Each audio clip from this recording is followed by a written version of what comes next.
Hello everyone, I'm doctor Sunitha, dentist. చాలామందికి ice cream తిన్నా, చల్లని నీళ్ళు తాగినా పళ్ళు జుమ్మని లాగుతూ ఉంటాయి. చాలాసార్లు సెన్సిటివిటీ టూత్ పేస్ట్లు కూడా పనిచేయవు. అసలు సెన్సిటివిటీకి కారణాలు ఏంటో ఈరోజు మనం తెలుసుకుందాం. మన పన్ను మీద ఎనామిల్ అనే పొర ఉంటుంది. దాని కింద డెంటిన్ అనే ఒక పొర ఉంటుంది. దాని కింద పల్ప్ ఉంటుంది. పల్ప్లో మనకి పన్నుకి నరాల సప్లై ఇంకా బ్లడ్ సప్లై అనేది ఉంటుందన్నమాట. ఎప్పుడైతే ఎనామిల్ అనే ప్రొటెక్టివ్ పొర వివిధ కారణాల వల్ల దెబ్బతింటుందో మనకి డెంటిన్ అనేది నోట్లోకి ఎక్స్పోజ్ అవుతుంది. అలా ఎక్స్పోజ్ అయినప్పుడు మనం చల్లగా కానీ వేడిగా కానీ ఒక్కొక్కసారి గాలి తగిలినా కూడా మనకి పళ్ళు జుమ్మని లాగుతూ ఉంటాయి.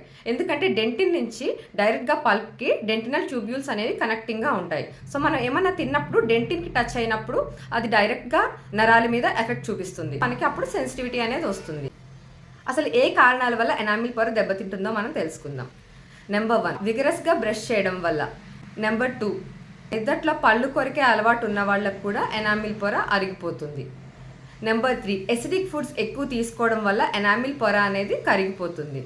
నెంబర్ 4, టీత్ క్రాక్ అయినప్పుడు కూడా డెంటిన్ ఎక్స్పోజ్ అయ్యి పల్ప్ ఎక్స్పోజ్ అవ్వడం వల్ల కూడా సెన్సిటివిటీ వస్తుంది.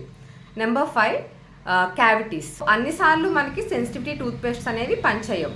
ఆ కారణం ఏంటో తెలుసుకుని ఆ కారణానికి తగ్గ ట్రీట్మెంట్ చేయడం ద్వారా మనకి సెన్సిటివిటీ అనేది తగ్గుతుంది.